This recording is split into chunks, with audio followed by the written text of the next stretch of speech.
Seafood byproducts as crop inputs. It's the fusion of environmentalism, economics, and the future of agriculture. That's what we're talking about in this episode of The Business of Agriculture.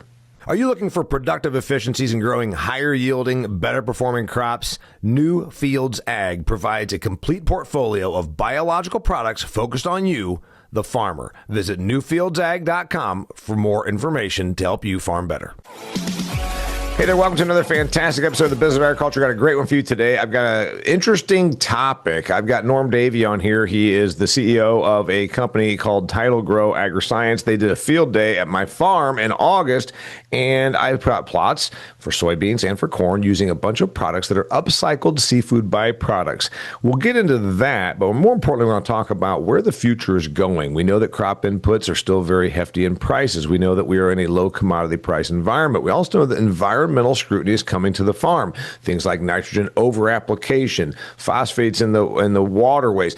We know these things are pressures. It's the economics and the environmentalism, and it's the future. And I think this company right here might have an answer for us.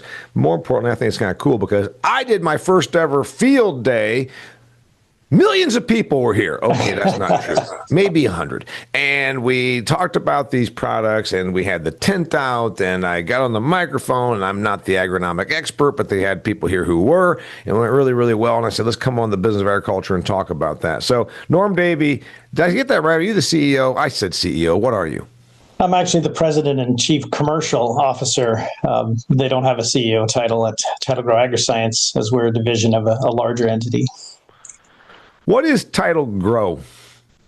So Tidal Grow Agriscience is a division of Tidal Vision, which we're based in Bellingham, Washington. Tidal Vision actually is involved in 3 different industry sectors. We obviously are the agricultural sector component of it. And in the simplest explanation, we upcycle seafood byproducts and turn them into powerful plant nutrition and crop protection products. We're really focused on zero waste and green manufacturing of chitosan-based products and solutions within agriculture, which makes it very unique for us. And we can go into a little more detail if you want about chitosan and how wonderful a biopolymer it is, derived from chitin, which is a protein that's found in exoskeleton creatures like crabs or lobsters or shrimp. Because we're not a pure agronomic program, we are the Business of Agriculture program. I think you just covered it well enough.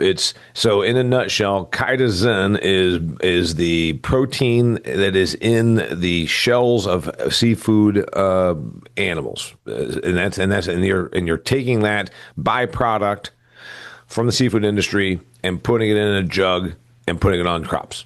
In a nutshell. That's it. We have, it's in the simplest term, that's what we're doing. But the reality is there's a lot of science that goes on into that. We're using, basic chemistry to reformulate and bioengineer these molecules to do what hard chemistry would do. But you're starting with a very green molecule that is very environmentally friendly. So you're able to get the best of both worlds. A really green technology at the same time is very potent in controlling pathogens or pests, as well as enhancing crop nutrition and how it performs. Yeah, so you get a certain amount of nutrients. It's not the old NPK. It's not. It's a different level. It's got some nutrients. It's also got some pest mitigation.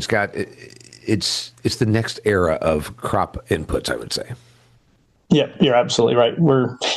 We're trying to solve some of agriculture's biggest challenges that we have, and reduction of pesticide use, reduction of synthetic fertility. Those kinds of things are on the top of minds of not just growers and the industry, but regulators. And we have some real innovative solutions that can help farmers to deal with that, and in a way that will help them potentially bring their costs down and bring their profitability because of higher yields up.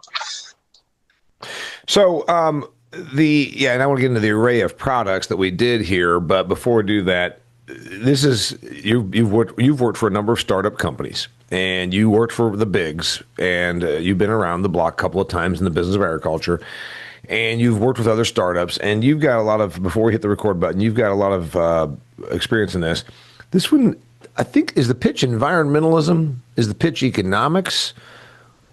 When someone asks you, what problem do you solve? And whether you're talking to an investor or a farmer, what do you say? Yeah. So in short, what we're trying to do is leverage science and the tools that have just become available in the last decade to help to improve the existing tools that farmers use to produce food more efficiently, more effectively. Right. So we're specifically being a fully integrated all the way back to basic manufacturing of chitosan and doing it in a way that's green, where we have no negative environmental footprint of that, all the way through to producing the final solution by biomolecular engineering those molecules that we're using that came from that green manufacturing to be able to mimic what other crop protection products or crop nutritional products are doing today, and even in a more efficient and effective way, all the while driving some of those costs down. So you're getting the benefits of reducing the loads of some of the AIs that are out there being used, or completely replacing them with new technology that's much greener, much safer, and potentially at a lower cost overall. So when you think about and you're a little older than me, and we've been around this game for our whole life, we've overused crop inputs. We've overused harsh chemistry. We've certainly over-applied fertility.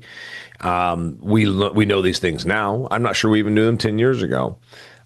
This looks like it's part of the solution. So what do we cut back on? We cut back on, like, one of your products allows me to cut back on applied nitrogen. There's a few other companies that have products that make that promise. It seems to me that that's certainly one that's going to catch on, because there's going to be probably regulatory environment that'll force us to do that. We're probably over applying a lot of stuff. It's good for the companies, the big established entrenched companies that did that. Where do you see the give? Where do we cut back and then we change over and go to your stuff? Yeah, I think the one thing that I would not recommend is giving up a lot of the tools that farmers are using today because they're necessary, or they wouldn't be using them, right? Some of the growers, we tend to think that some things are being over-applied and overused today, but the economics don't allow growers to do that. And a lot of times we have done some things that we can improve upon. There's no question. And best management practices are starting to really bring that to the forefront, and growers are starting to really pick up on that. Our technologies are just helping some of those tools be more effective. There are some instances where we're replacing, reducing, but there are other instances where we just are able to make the existing tools they're using more effective. And when you do that, you actually have the benefit of the environmental side of it and the economics, right? So I think that should be the trend that everybody is leaning into, is that how do we drive more productivity on the farm, profitability in these really tough economic times, by using some of these new technologies that will bring a more greener approach to it and less of a negative impact. So I think that to me is the best approach that we can take. But doing it's more of a hybrid approach. Doing a complete switch over, I think it's going to be. We've seen that fail many different times in many different instances. So adopting regenerative agriculture, we've seen that being really successful, where folks are able to dial in a little bit more soil health and be able to cycle more nutrients that way, and using cover crops to help to build that whole ecosystem, these kinds of things. That's going to be, I think, a part of what we're going to be able to lean into to help farmers to be more successful and potentially reduce their dependency on some of these other technologies. Got it. So you don't in any way believe that we get away from all of the stuff we're doing conventionally now, but we reduce while we add in. That's where you think the practices go? Yeah, I really do. And I think it's related. Every field's different, every farm's different, every geography is different, right? The variation is that you can't just have a cookie cutter approach to all those things. But looking at where you can improve upon, not just doing the standard seed spray harvest and typical fertility program. You've got to look for where are the places within the process that we can add greener technology that is going to drive potentially less dependency on some of these other, tools that we've been using for years, and part of the reason why we have resistance today, right? I mean, we have a lot of issues with resistance. So if you can go at it with a multimodal approach where you're using potentially some organic, some inorganic technologies, some synthetics with some of these greener chemistries, finding that balance within your farming system and the variations that you're dealing with every day is going to be where you're going to win at the end of the day. You can never stop being that innovator and that early adopter of technologies. Otherwise, you will be left behind by others who are doing it. I want to get into the getting left behind and what the marketplace looks like. Before I do that, I want to tell you, if you are looking to fund your agricultural operation, maybe it's a farm, maybe it's an agribusiness, maybe you've got a plan that it doesn't fit the average bank's template. Let's face it, banks are wonderful. Farm Credit Services, wonderful. All the ag lenders, Rabobank, all my friends out here in the ag lending environment, they tend to, though, not necessarily fit everybody's needs. What if you have a need that just does not quite fit? You know what? It doesn't mean you're sunk. You can go and get money. There's a lot of capital out there looking for somewhere to create opportunities for the capital on return and for you. You can do this with Harvest Returns. Harvest Returns has essentially a pool of 18,000 investors that create financing options that work for you. Harvest Returns can bring the capital you need to reach your goals. So you're saying, I've got a company and I need $5 million to do this thing. Go to harvestreturns.com and see if maybe they can help you out. To learn more about how you can get started to grow your operation today, go to harvestreturns.com. That's harvestreturns.com. All right. It's a crowded marketplace. I used to put a slide up 2 years ago when I was doing speaking engagements. As you know, I speak all over North America at agricultural functions, and the slide then was the one that had all of the new companies out here in the ag space, particularly biologicals. It's a crowded marketplace. Everybody and their sister came out, had boatloads of investment money in the year 21, 22, 23, because ag was this hot place to be. Not quite that situation now, a little tighter out there, and capital's drying up, coming to this space, but it's still a crowded marketplace. What's it look like to you? Yeah, I think it's like anything else. You have to find your niche within the market. You have to really understand where you can drive innovation and new value for your target audience. And Title Vision, our parent company, has done an amazing job in a really tough environment to raise funds. We just recently went through a Series B raise. Our lead investors convinced the founders that now was the time to do this and to do it in an insightful way, and they raised well over 140 million in a very short period of time in an incredibly tough environment for raising funds. But the reason for it was because of the true innovation and differentiation that they had with the company being so integrated, vertically integrated, all the way back to basic green. But what about the other companies? I mean, I get it. Yeah. I appreciate that. Obviously, I'm a big fan of your company. You came here, we did a field day. But what about the other companies? Are they going to make it? What's it look like to you? I mean, be frank with me. Do half the companies that were on the street in 2023 go away between now and 2026? Probably close to half. So absolutely. So we see a huge contraction happening in the ag industry right now, where we even see the major companies are laying off a lot of people and cutting back on resourcing and R&D funding, and everything is getting cut right now because of the headwinds of where we're at with commodity prices. And Norm, is it because of the commodity prices, or is it because it's the old thing? To me, it looked like the .com thing. And again, you got to be old enough to appreciate that. So if you're a 28-year-old listening to this, when you're done listening to this show, Google .com, but you've probably heard of it. The point is, at the end of the 90s, if you just said, I like Norm.com, you might get $10 million of investor money because, by God, it was the .com craze.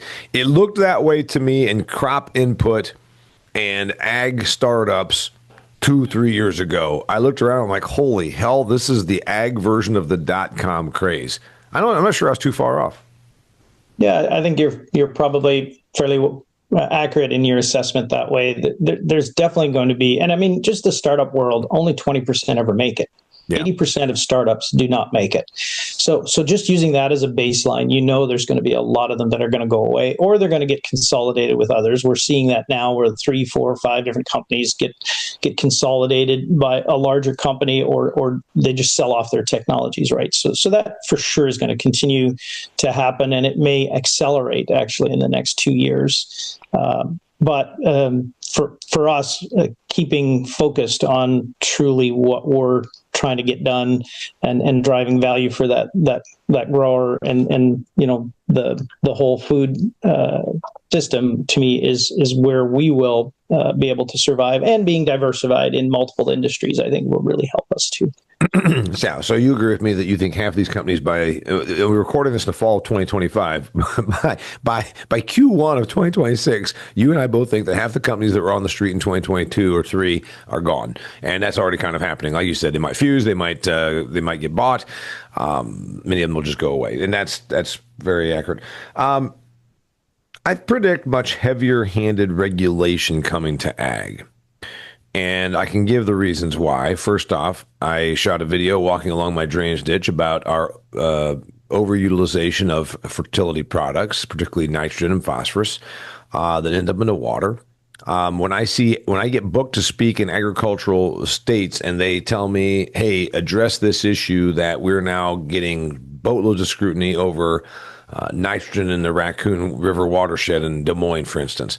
I think that we're going to see the consumer starting to really get into this because they're being told, and then activist groups, environmental groups, are going to talk about the evils of agriculture. And then there's the other part of it of we're at a massive oversupply. So if you told me, hey, the Raccoon River's got nitrogen in it, but by God, at least you got food on your plate, otherwise you'd be dead.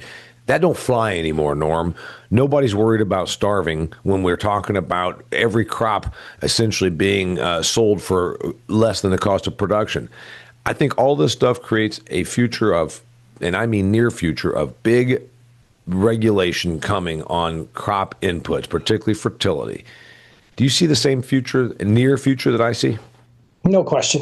No question. We've seen it. It's been bubbling up for the last decade, right? We're seeing the impact of what's happened with epoxia in the Gulf. We see what's happening with the whole Chesapeake Bay and nutrient regulations going on in that part of the world. We see it, Minnesota, applying, regulations around waterways, and other states, California, having nutrient management plans. I mean, we look at what happens in Europe, and we see that those trends end up coming to California and Canada soon thereafter, and then the rest of the nation seems to, in the U.S., adopt a lot of those, environmental regulations. So there's not less. There's definitely more coming, and we've got to get ahead of them. We have to proactively get ahead of it. Otherwise, it will restrict productivity and profitability on the farm, and we can't continue to subsidize our way out of those things. We've got to leverage technology to be more effective, more efficient to win the day.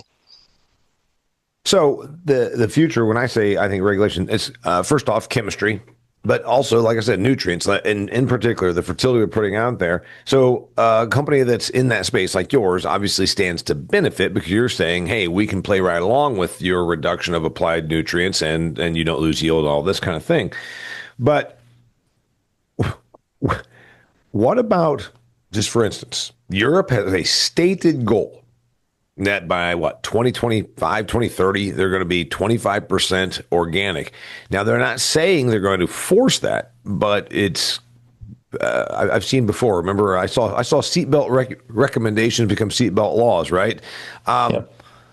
If we go organic, if we decide, we got plenty of food and organic's better, even though it's not, you and I both, whatever. Does Title Grow have a fit in organic? Can you guys play in the organic sandbox? Yeah, so we do today. So our technologies are both for conventional and for the organic space.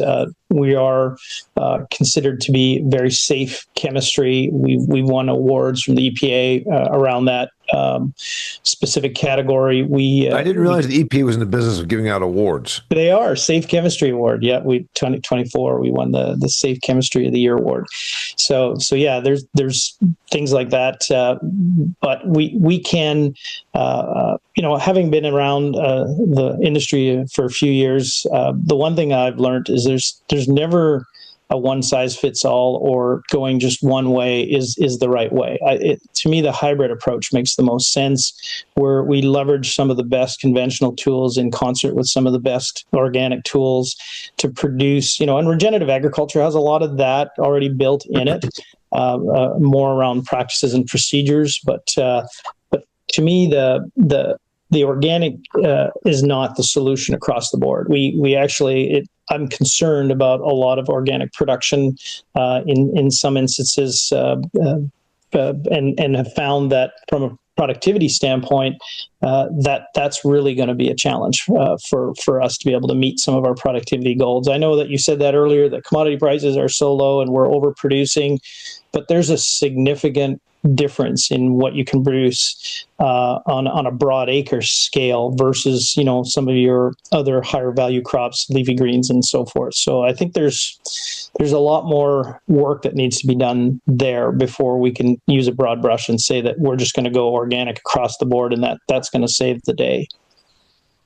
Well, first off, and everybody listens to this show, and if you are listening to this show, by the way, you can also watch it. Remember, you can catch us on all audio platforms, but also it's on YouTube, really growing my YouTube presence. So if you would, please go there and hit subscribe on my YouTube channel. If you're a subscriber, if you watch or you're listening, viewing this show, you probably understand that, first off, organic doesn't mean no chemistry, because it does. Organic production still does use chemistry. It uses a set list of approved chemistry. And also the idea that organic is better for the environment is generally proved false. Much more diesel, much more cultivation of the soil, which is bad for the soil structure, creates erosion issues. And also they use things like copper, for God's sakes. And so you get copper toxicity in the soils and all that because it's a proved product. It would do one thing. It would increase commodity prices, because there's no question. If you did a thing where you said we're going to force an organic food system here, we would not be in massive surplus anymore, because we would definitely lose productivity. Bring a new product to market. You got buyer cynicism. You got farmers that say, I'm tapped out. You've got a confused marketplace that says, holy hell, another product, another lineup, another company. Weren't there like 1,500 new companies just came up a couple of years ago? Crazy. So you've got confusion, you got cynicism, and you've got the economics of it. This is not, since this is, after all, the Business of Agriculture show, this is not an easy endeavor coming to this table. Looks like a pretty challenging situation. What's it like? Yeah, it's really challenging. So you nailed it. We're in a really tough headwinds to bring new technology to the marketplace. Now, having said that, what can support you and the tailwinds that come behind you is if you can bring innovation at a similar or lower cost at the same time as driving more yield, which is profit for that grower, right? So most companies in ag today are looking for what's the next thing. If you look at just the pesticide industry as an example, there's not a lot of new AIs coming to market these days, and those active ingredients. For the person listening says AIs, what's he talking about? Is he talking about artificial intelligence? What are you talking about? I'm talking about active ingredients. Sorry. So when chemistry, right? So whether you're building a herbicide, insecticide, or a fungicide, your active ingredient is your baseline, and there's not a lot of new ones coming on. Almost 80% of the ones that are in the market today are in the generic world already, and that is not a lot of innovation happening there. So companies are looking for solutions that they can come forward with that would be helping to increase efficacy, efficiency of existing active ingredients, or new actives and modes of action, which is where we come in. We not only improve modes of action of existing chemistry, we bring our own modes of action with these products as we develop out and bioengineer these molecules to be effective against very very targeted pests and pathogens. So by doing that, we're bringing in a greener solution that's going to be the same or lower cost to the producer, going to bring down so the that's what I'm chances saying. of So bring a resistance. new product, so you want to bring a new product to market. First off, what's your angle? Your angle you said is environmental. The farmer doesn't care. I mean, until that regulation comes, they don't care. So what is the thing that you think you have to come in with? And I'm not talking about your company. I'm saying any company. You worked for others. What do I come in with? I got farmer confusion. I've got cynicism. Then I've got the issue of distribution, for crying out loud. There's 4 companies that control 85% of all distribution of agricultural inputs. That's it. And how the hell do you stand out? How do you come in here and sell? There's not just one size fits all. It's a multifaceted approach, right? So you're working with some of those big companies to help them bring new technology and new offers to their customers, because they have market access, they have influence all the way down to the farmer. They can have that trusted agronomist that goes on the farm and says, hey, you need to try this new Title Grow AgriScience product because it truly will drive some more yield here. All right, no offense. And yes, I am interrupting you because I do that here. That's fine. I worked as a lighting fixture salesman 32 years ago. And the one thing I can tell you that was true then is true now. If you expect somebody that works in distribution to go and sell your product, if it's the lowest price on their iPad and they can walk out and say, hey, I got this stuff and I'm cheap, they'll do it. You and I both know there's not one chance in hell that somebody from distribution is actually going to understand your product, go out and sell it. So the point is, it has to be a pull-through technique. You have to have the customer that actually wants it, because distribution is nothing more than a building between manufacturer and farm. Yeah, it's an interesting idea that you have there. I think some distribution, a lot of distribution might be that way. I think part of the secret, I know you're Canadian, so this means you're inherently nicer than me, and you won't call a spade. But yes, I just said that distribution does not sell. They take orders. They've never sold anything. They take orders. They check a box on their clipboard.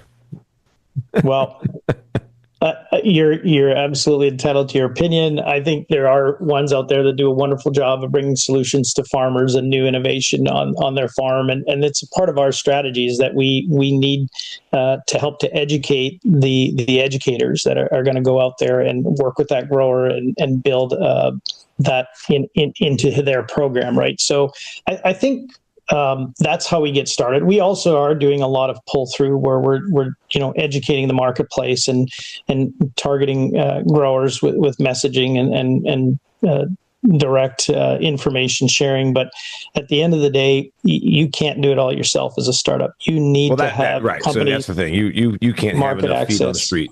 Yep. You need market access, and you need those trusted advisors to make the recommendations. And in return for that, you make it very profitable for your partners, right? So that they can invest that extra energy and effort into getting those products onto that farm. And then the rest is all about experience, right? And farmers see benefits, and then that goes viral. They tell other farmers, and then using, companies like XtremeAg and yourself, Damian, and supporting to getting that message out there to other very innovative farmers, because by far the most strategic approach to educating the marketplace is peer-to-peer selling, or peer-to-peer sharing of information, and that's also a big part of what we're trying to do at Title Grow, and hopefully we'll be successful in the long run with that approach. I want to get into the money, and I know that I've referenced your Canadian background, but you've been American long enough that we don't have to do the conversion to 0.72. Anyway, talk about nitrogen. Nitrogen is obviously crucial to agricultural production, but you know what? You're going to be forced to use less in the not very far distant future. My company, Redox, they've been sponsoring my show here for 2 years. Redox has a product called RDXN. It's backed by more than a decade of research, and it's getting a lot of momentum right here in the grain belt where I live in Indiana, places like the I-States for corn and soybean production in the Midwest. RDXN is a patented, proven, plant-active botanical extract that is designed to improve improve your nitrogen efficiency by 50%, meaning you can cut back on your nitrogen application and not lose any crop. It talks about, redox. It talks about RDXN on their website. If you want to learn more about this, you can learn more about this. Go to redoxgrows.com. That's redoxgrows.com to learn more about their whole line of product, including RDXN. The money, Norm. It's going to be really, really, really tough slug out here to ask these farm people to. So the economic pitch, I think, has to be you can deduct, you can reduce over here to use our stuff. That's where I think you got to go. But man, oh man, tough farm economy right now. What do you think it does for companies like yours or all the other startups?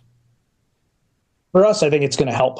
I think it's part of the tailwinds I was mentioning earlier, where in the tougher economic times, growers are looking to cut back, and they're only going to do what they have to do to survive, to get to the next crop year and hopefully a better outcome, better commodity price. But part of that conversation, that transition, is they also need to be leaning into technology and leveraging ways to be more productive with lower costs. And that's where we can come in. We have a technology that's going to drive efficiency, that's going to drive more yield, but isn't going to cost anymore. And if anything, we have some instances where we'll actually be able to reduce the cost. And you get things like our Oceanic and SeaPhos, our bio fertilizers that we upcycle from marine byproducts. 2 gallons of our oceanic amino acid nitrogen will do what 11 gallons of a 32 UAN product will do. So, I mean, there's a huge efficiency there, and the cost is slightly lower. And the same with our orthophos, our starter fertilizer. We've got SeaPhos that we put out two gallons of SeaPhos to a 5-gallon orthophos synthetic product. So the efficiencies, the fact that we're, like you said, nobody cares about the environmental piece of it until the agronomic and the economic piece lines up, right? So the value proposition is agronomics, economics, and then when you talk about environmental and social, those part of the value proposition only become tiebreakers, right? So right now we're doing that. We're driving that efficiency. Farmers can use these tools to increase productivity at the same time as reduce costs. And when you add that into top that all off with the environmental and social benefits of it, I think we're definitely getting a tailwind in a tougher economic time versus other companies that are trying to bring something new, something that's potentially a higher cost. Trends that we're catching on, Norm, in production agriculture, like regenerative, does a downturn in the economy stagnate that, or does it give it a shot in the arm? You start hearing people, and granted, I read, Dirt to Soil by Gabe Brown and all this kind of thing. It was getting wind in its sails. Does it stagnate? Does the idea of reduced tillage and change because of it's better for the ground, it's better for the environment?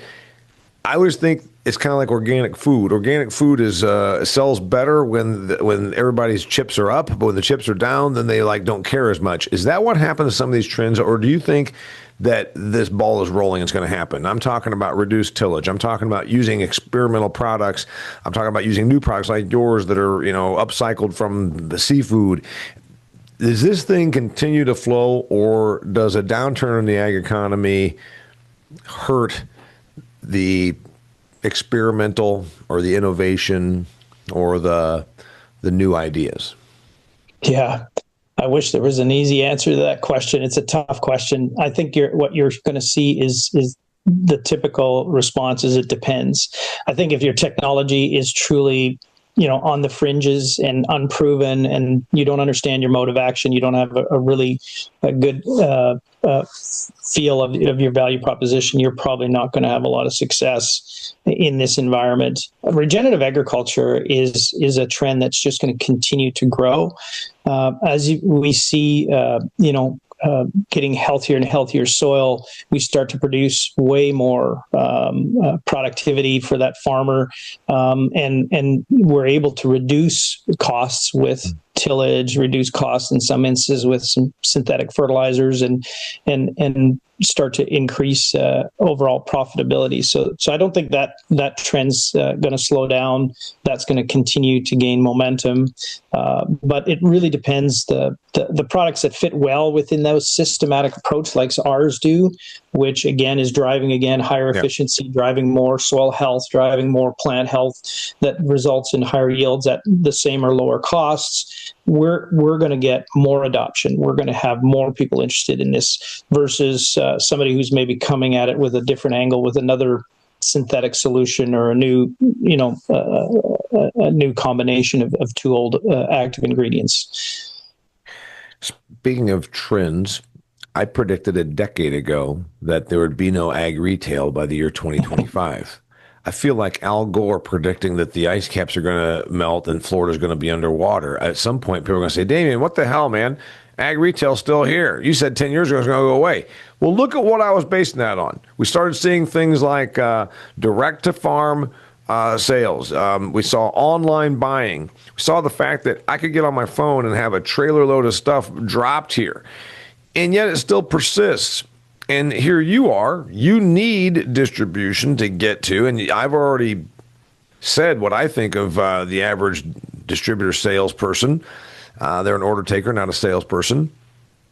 Not being mean, it's just what happens because it's easiest to do that. You're going to go and change some farmer's idea, or you're just going to go there and say, yeah, I'll sell you whatever you want. I'd take the easy route also. Is ag retail going to be around another 10 years from now? I don't think ag retail is going anywhere. I think ag retail is going to play a critical role. Number one, there's no way that a farmer can take on all the logistical challenges that they require from their ag retailer to help them to address today. That needs to be centralized. If you think about how many millions of tons of materials that come into this country from other parts of the world and how they get, managed logistically all the way through before they end up to the farm, there's no way that growers are going to be able to do that on their own. They're way too dependent upon the channel for that, as well as 10 years ago is different than today because ag retail has really leaned into adopting innovation and becoming more of a partner to that grower and bringing more and more value to them through technology, through online systems approaches and so on. So I think. As much as 10 years ago, it kind of looked like the writing was on the wall due to, I think, some smart moves that they've made, as well as just the logistical side is just going to be way too challenging. And even from a manufacturer, there's no way that anyone in the crop production world can say, or crop nutrition, that they can do it direct to farm without. There's a segment that can, and they are playing around in that space, but they're having their challenges. You look at.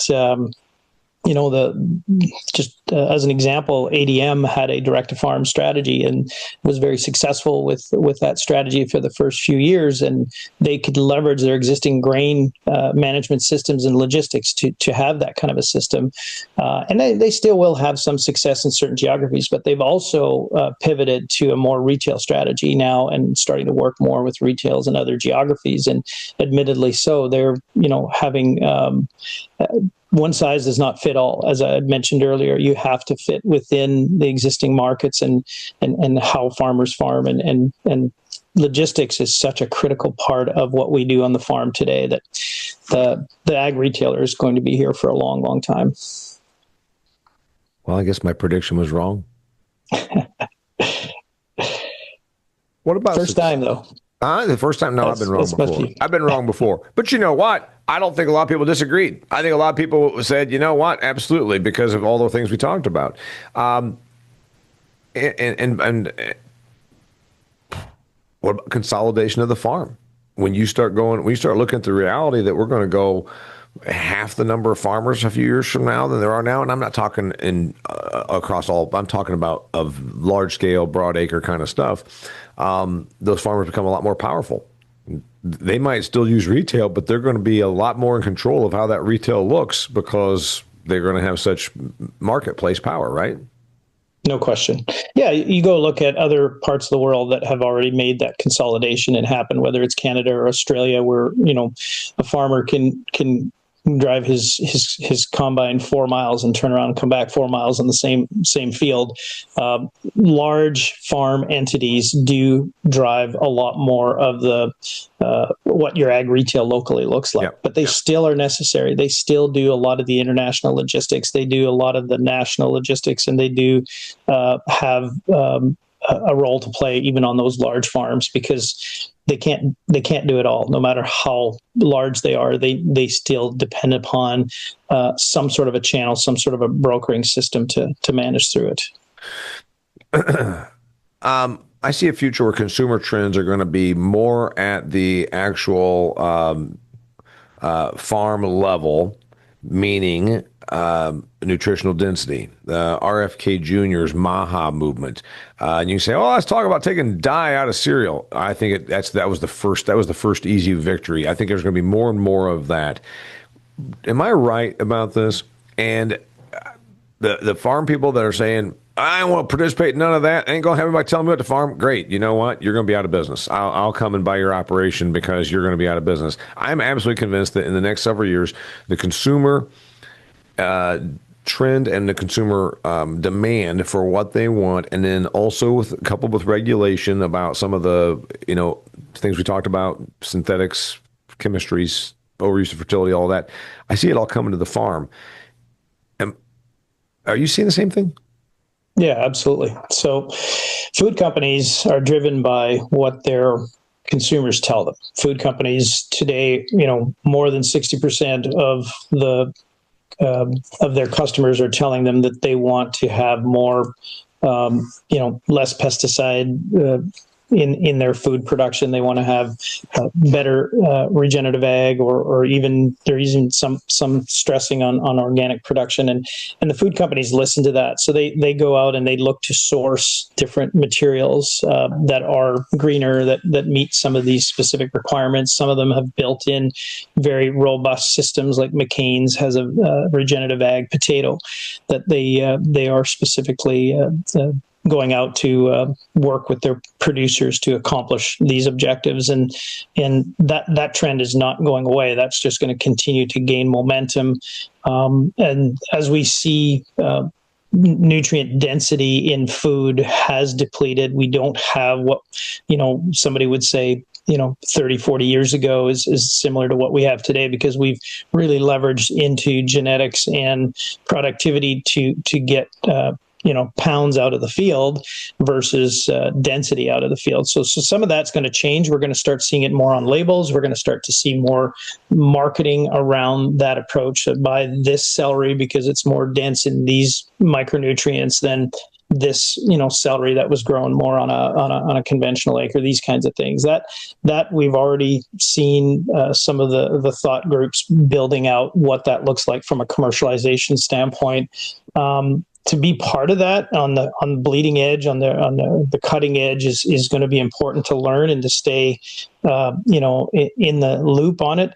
How long that's going to take is probably where I think most people's opinions are going to be all over the place. Will that take 5 years? Will that take 10 years? How do I participate in it? If I'm a corn and bean grower today, does that really mean much to me? How do I grow more dense, corn when most of it's going into ethanol production or something of that sort? So it just depends where you play. And if you're on the fringes outside the Midwest, that could be more and more of an interesting component to it. But yeah, I absolutely consumers vote with their dollars, and food companies pay very significant attention to that, and have robust systems in place today to source ingredients specifically to meet those consumer demands. So all of that is just going to accelerate. Yeah, I think that's accurate. And then that's where you think that a company that uses upcycled seafood byproducts probably stands to gain by that, because then you're able to bridge that whole thing of we're reducing environmental impact, we're not putting stuff in the landfill or whatever that, I'm not sure that seafood byproducts ever went to the landfill anyhow, but whatever the point is. They do. Actually, it's a very high percentage of them end up in the landfill site, which is not a good thing for the environment. Well, I mean, it fertilizes the landfill. Yeah. But I guess that's where you think that the company that you almost wonder, should a company then like yours be promoting to the consumer? So that way, then the consumer actually is out here as an advocate for your stuff being as part of what goes in to make their food. Yeah, that's fair. And you need pretty significant resources to do that, right? To be able to Because you're not a start. consumer brand. You've Right. got potentially 500,000 customers that are farmers, but you've got 340 million Americans that are everyday consumers. It's a hell of a lot more messaging to get out there. Yep, no, it is. But the key there is to partner with food companies. So we have some conversations going on today with food companies that are looking to meet the specifics. And I mentioned earlier about McCain's, and they have this. By the way, for the person that's listening to this, second time, first off was AI, active ingredient. Second time, if you work in this industry and you're from Canada originally, you know who McCain's is. But for the average person, McCain's would almost be a Simplot of Canada. Is that a fair assessment? They are a potato company that contracts with growers to grow potatoes for them, and they process them into, most potatoes are consumed as French fries or fried potatoes, but that's what McCain's is. So I'm accurate in that assessment, Norm? Yeah, absolutely. I just assumed that everyone would know who McCain's is because it's such a well-known brand, but they are an example of, and also having conversations with Simplot. We're also having conversations with a number of different food companies today about how we can bring our technologies into the fold of their production contracts that they have with growers, where they can specifically say, we know from the testing we've done, and we've actually done the research where we've shown them nutrient density in potatoes goes up significantly when we're using our products at the certain times of year that are getting into those potatoes at the same time as they're testing for pesticide residues. And we can show that those are pretty much at parts per billion eliminated when they're using our programs. So those kinds of things are really exciting, and they have the horsepower to be able to educate the consumer and have the consumer demand come through as a differentiator for them in that marketplace. But as a startup, we just don't have that horsepower to do that. Right. Well, it's also a huge task. I mean, it's a huge task to go out there and do that. The people that listen to this program are business-minded folks. This is an interesting business that a lot of folks that are consumers don't even think about. A new company, you're taking this recycled product, you're putting it out here, you're asking the production agricultural people to try it. You're doing these field days like the one here at my place. And by the way, I got to brag on myself. It really was a well done field day. It was great. The results are in but not published yet on the soybeans, and you're going to be quite impressed by some of the stuff that's happened. The corn is yet to be harvested. It's some cool stuff. We had drones out here flying around applying stuff. We had drones out here flying around monitoring the field. And I know you did this in other places. Are you happy with the way 2025 turned out for your trials? Yeah, we're excited about the overall. I mean, if you say you won every trial, you'd be lying, right? I mean, there's no such thing as a 100% win rate, but we are definitely in the low 80s across the board. We've done, over 10,000 acres of side-by-side trials throughout the Midwest in, multiple different geographies and in different variables. We work very hard with CROs, contract research organizations, to do third-party testing, and universities and USDA and is partners with us in a couple of areas as well. But your specific field day was part of our what we call Agronomy College, which is part of our commercial ag science platform. Agronomy College is something that is very important to us, near and dear to Dr. Trey Cutts, who leads that group, because it's all about educating in a practical way, where it's actually farmers trialing the products on the farm and seeing the results for themselves, and using that as a venue to educate the marketplace on where we can bring incremental value to farmers. So that to me is important, and we did see some pretty darn good results on your farm with the products, and love to talk about that sometime. Well, and I will point out also that at least two of the products, when you open the barrel, it stinks. It smells like a combination of dead fish and the seepage that would come out of my silo when we would fill the silo on my dairy farm growing up. About a week afterwards, all that fermented juice would come out of the bottom of the silo. It smells like a combination of that fermented silo juice and dead fish. But you know what? It smells like money, right? What about the person that's listening to this? I've got a lot of really smart agricultural people that listen to this, business-minded folks. What did I not ask you? What do you think, big picture? We covered a lot of stuff here about the new products in the marketplace. We talked about where things are going. You're a smart guy. Where are things going? What do you see? What do you see? What do you see? Well, I think the big trend for that we're involved in ag and where things are going is as you mentioned earlier. I think we're going to see more consolidation under these tougher economic times. I think folks leaning into technology are going to be the ones that are going to win at the end of the day as they try to become better, right? So it's not the strongest or the smartest that win. It's the one that adapts the fastest to their environmental conditions, right, that they're up against. And I think that's the biggest piece. With everything we've talked about in the last few minutes, it's really comes down to that, is that what is new out there that I can adopt on my farm that's going to help me be more productive at the same time as address some of these other macroeconomic things, whether they're social or environmental pressures. I would never want to lose sight of economics and agronomics on the farm, but realizing that you've got to take a bigger view picture of it with the environmental and the social piece of it coming fast and furious. And if you're on the leading edge of that, you can benefit from it. First mover advantage, as they say, versus the folks that try to catch up later that just can never do it. So that would be my comment, I guess. Well, that's a good one. His name's Norm Davy. The company's called Tidal Grow Agriscience. If you want to learn more about this, where do I go if I want to learn more about your products? TidalGrowAg.com. TidalGrowAg.com. And also stay tuned. I did this field day in conjunction with XtremeAg. As you know, that's one of my side job working for XtremeAg. So stay tuned. We'll be putting all the results. The corn is yet to be harvested. We did it very thoroughly. I was down there with my phone. I was down with my notepad, and we had the weigh cart. We're measuring, we're monitoring, we're keeping an eye on this because we want to bring you all the results. You can learn more about that at XtremeAg.farm. And also, while you're at XtremeAg.farm, check out our show, The Granary. That's right. It's the show that I invented, and I shoot it with my friends from XtremeAg. We shoot it right here at my on-farm tavern, The Granary. It's talking about real agricultural issues from the personal to professional and everything in between.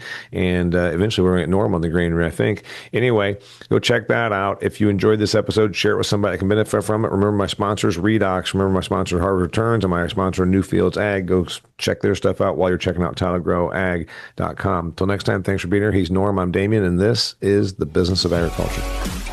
This episode of The Business of Agriculture was brought to you by my friends at New Fields Ag. American made, American owned, focusing on the success of the American farmer. That's New Fields Ag, offering a complete lineup of high-performing biological products for you, the American farmer. Visit newfieldsag.com for more.